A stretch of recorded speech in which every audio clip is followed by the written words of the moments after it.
Alright, YouTube, I'm back. Today's Tuesday, got a little cold because, the rain and the weather's unpredictable. And this is going to be part 3, Sex Game, the Rise and Fall of Hip Hop and Rap. Now, this is chapter 3, this is episode 3. We're going to be talking about the 1990s. Now, the 1990s is by the best period of hip hop, R&B, and rap music, period. I don't care where you was at, whether you were playing basketball, football, baseball, whether you were in the gym, whether you were in school, college, at work. In the 1990s, hip-hop, R&B, and rap music, even rock and roll, heavy metal, and punk rock, was at its absolute peak. You were just loaded with lots of music to choose from. If you were into rap music, you had Tupac. At this point, Tupac was now the best West Coast rapper of the 1990s. In the 90s, Tupac was the man. Tupac put out 2 albums back to back in 1 year. Something was unheard of at the time. They had artists that do 2 albums 6 months apart, but Tupac did 2 albums back to back in 1 year. It was unheard of at the time for someone to do that. Tupac did that. Notorious B.I.G. popped out. Biggie took the idea of being a freestyle rapper and basically went from being a freestyle rapper to getting paid just for doing hardcore rhymes and freestyle rapping. So Tupac was on, Biggie was on. Ice Cube at this point was a solo artist that transitioned into creating his own group, West Side Connection. And at this point, you had women breaking into the music. Hold on. I can't do nothing about the sound. Whenever you hear the paramedics or the fire truck, you're going to hear some sounds in the background. There ain't nothing I can do about that. I apologize. Now, before I move any further, you do know my content is for adults, not for children. It is not for kids, it's for adults. So in the description, it's going to say this is not for kids. This is for men and women from the ages of 18 to 50 years of age. Now, if you're not at least in college, you shouldn't be watching this YouTube video. I don't want your mom, your dad, your grandmom, your granddad, or your uncle, or your auntie to bust in on you at 11 or 12 or 1 o'clock in the morning watching my video because it's badass, and they give you a 3-hour lecture. Because YouTube has made it mandatory that I tell everybody what's my content. And my content is for adults, not for kids. So I know it sucks, I know it's like a broken record, but I have to do it because if YouTube think I'm not doing the rules, they'll get me for not following the rules. Now, back to the video presentation. At this point, the 1990s was on fire. Hip-hop, rap music was like the target of news media. They was trying to stop Tupac from putting out his albums. They was trying to stop Notorious B.I.G. Snoop Dogg became one of the hottest selling albums. Snoop did that that soundtrack, Deep Cover with Dr. Dre. Murder was the case that they gave me. Gin and juice. Sipping on gin and juice. Lay back with my money on my mind and my money on my mind. Basically he had them hits. Dog Pound, ain't nothing but a G-Dang. Death Row is the record label that pays me. Snoop came out with them hits. So you had Snoop Dogg, you had Tupac, you had Biggie, you had Dre as the hot-selling music producer. This was the 90s. You could hear the rap music in basketball games, football games.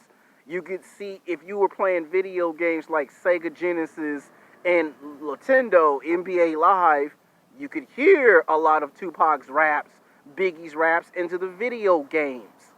And at this time, the news decided to target rap music for being a powerful influence on kids going to school. You had 12, 13, 14-year-old kids trying to dress up for Halloween as Tupac.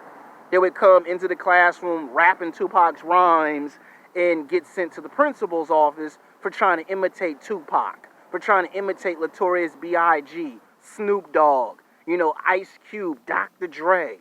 DMX, had popped up on the scene. That was a rapper that it took him 13 years to get into the rap game. This is where we switch from nice, clean, soft hip hop to hardcore gangster, gangster, gangster on the mic hip hop rap. This is when we started talking about, alcohol, sex, drugs, I'm from the hood, I'm trying to get to Hollywood, and they would give it a nickname from Hollywood to Hollywood. They would start saying that in rap songs. My clothes, my ice on my wrist. They started talking about, platinum, gold. It was the 1990s. It was just at its peak. And if you were into rock and roll, you had people like Rob Zombie, you had Korn, you had Saliva. I'm talking about popular rock bands that just blew up in the 1990s.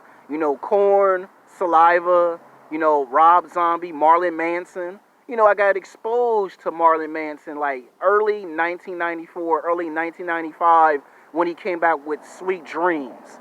I remember like the day was yesterday. I would wait until my mom went to Carl's Jr. to go buy me some lunch, and I got tired of listening to the rap music over and over and over and went to Kiss FM and changed it and heard Marilyn Manson's Sweet Dreams or Made of Thee. Who am I to disappear?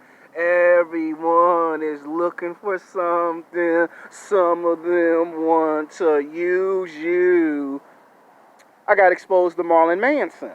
And my mom came back and had that look, like, how all black women have that look like, boy, if you don't leave my radio alone, I'm going to pop you upside your dome. You don't even know who Marilyn Manson is. She had to get her friend that was a police officer for like 10 years to tell me, well, Marilyn Manson don't do hip-hop. He don't do gangster rap music. He ain't Tupac. He ain't Biggie. But he does work under the same record label as Tupac, but he don't do the same genre of music. And knowing me at the time, I'm like, yeah, whatever. He's badass. He ain't afraid to say what's on his mind, and I like the man. So I liked it, Marilyn Manson. So I got exposed to some Marilyn Manson and started listening to him. Rock bands like Korn, Saliva, and Disturbed, I started listening to them in the late 80s, early 2000s. And hip-hop was at the height in the 1990s. And then, of course, we had women. This is the era where women got accepted, TLC. For me, it was TLC, okay? I was a huge fan of TLC. I listened to their first album, their second album, their third album. They was putting out, if you wanted to do R&B, TLC was the people you was going to listen to. That was like the best R&B hip-hop ladies group in the 1990s. You had New Kids on the Block that popped out of nowhere. You had a boy band. You had Boys to Men. The best R&B boys group was Boys to Men. Like, if you weren't interested in the gangster rap music, if you weren't into hip-hop and you were just into R&B, you had people like Genuine. You had Usher. You had TLC, you had R. Kelly, you had Aaliyah with her hit singles.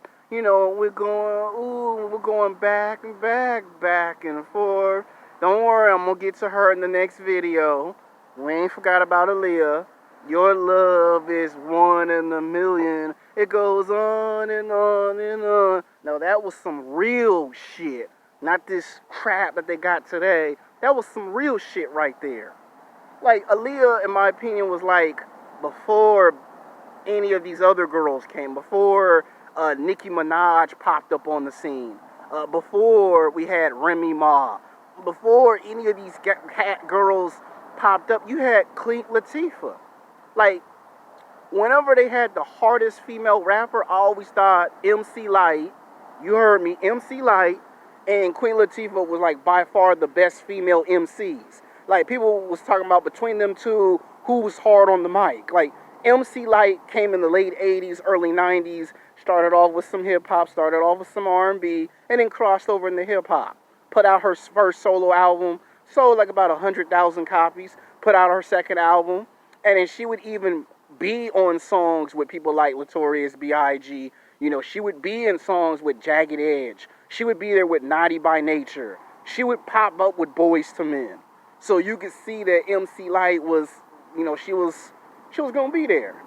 Now, as for Queen Latifah was kind of like the female version of Heavy D, because at the time the controversial was she was fat, she was overweight, don't nobody want to see no black woman like this on the mic, and she proved all critics, all naysayers wrong.